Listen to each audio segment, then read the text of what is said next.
Okay, let's unpack this. Have you ever looked at a logo and it just like clicked instantly? Oh, definitely. Or seen another one and found yourself thinking, what on earth does that abstract squiggle even mean? Happens all the time. Today, we're really digging into the strategic choices behind logo design, going beyond just whether it looks good. Yeah, what's fascinating here is that logo isn't just a pretty piece of art, you know? It's really a brand's most visible ambassador. Hmm, ambassador, I like that. It makes that crucial first impression, carries immense weight. We're exploring the strategic decision between what we call explicit and implicit logos, Explicit versus implicit. Okay. and why that choice can fundamentally impact how a brand is perceived and, well, ultimately, its success. So, our mission in this deep dive is pretty clear. Help you understand when it makes sense to spell out your message visually and maybe when a bit of mystery actually serves a brand better. So, when we talk about this, you mentioned two big camps, right? Explicit and implicit. One's really direct, the other's far more subtle. Let's start with the direct approach. Explicit logos, what are they really? What makes them tick? Okay, so explicit logos are basically what they sound like. They're straightforward storytellers. Hmm. Think of Domino's Pizza, the Domino styled like a pizza box. Yeah, pretty obvious. Or the World Wildlife Fund's panda. Super iconic.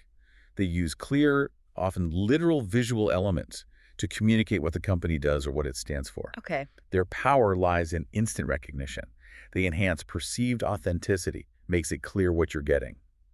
And yeah, they can even directly boost sales because there's just no confusion. That makes perfect sense for immediate understanding, especially, I guess, for a new brand or maybe a niche one trying to cut through all the noise. Precisely. Clarity is a huge asset there. But isn't there a risk with being that explicit?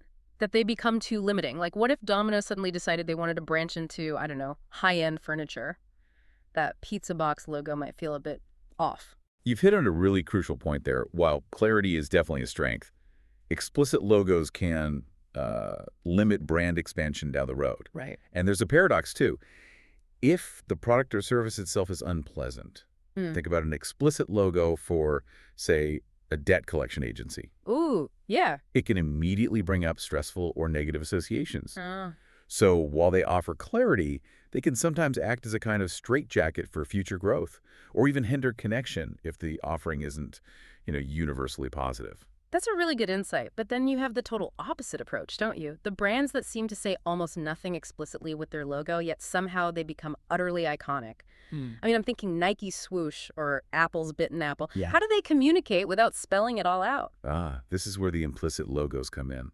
They're the subtle artists of the branding world. Subtle artists. They Okay. use abstract symbols, minimalist designs, things that evoke feelings, ideas, maybe a sense of lifestyle, rather than just stating what the company does. So less what and more vibe. Kind of, yeah.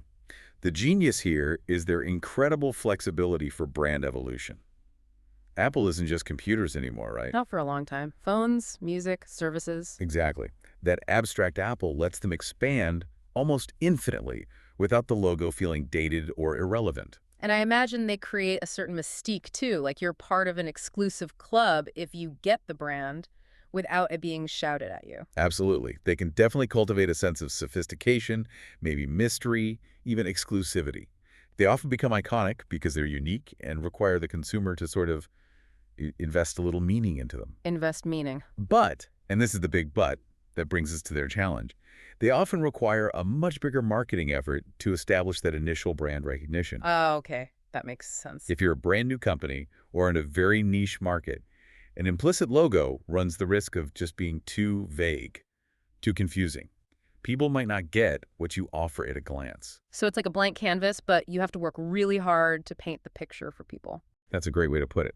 You have to consistently pour meaning into them through your whole brand story, your advertising, everything.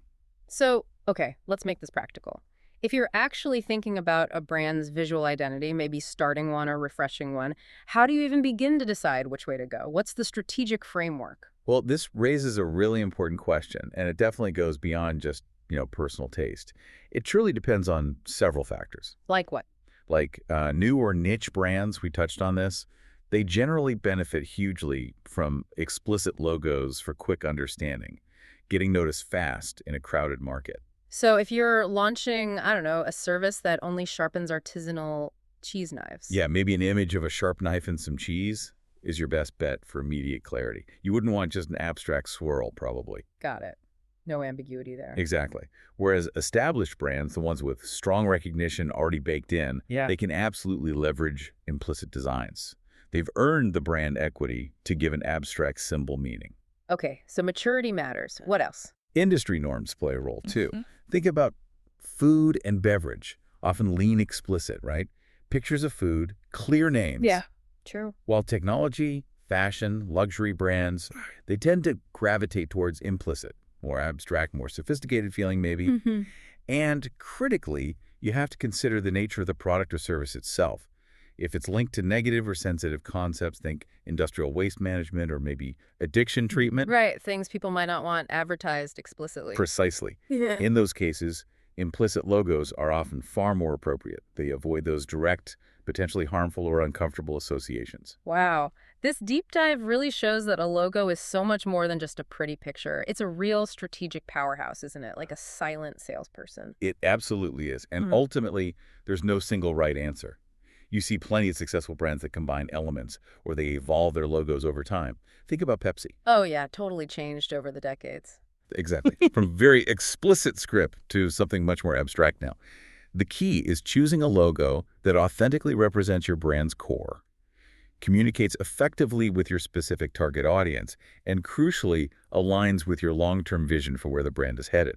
So for you listening, the next time you see a logo, whether it's spelling things out clearly or presenting a mysterious symbol, maybe take a second. Consider, what story is it actually trying to tell? Why did they choose to tell it that particular way? And maybe, Okay. what does it demand from you to understand its message?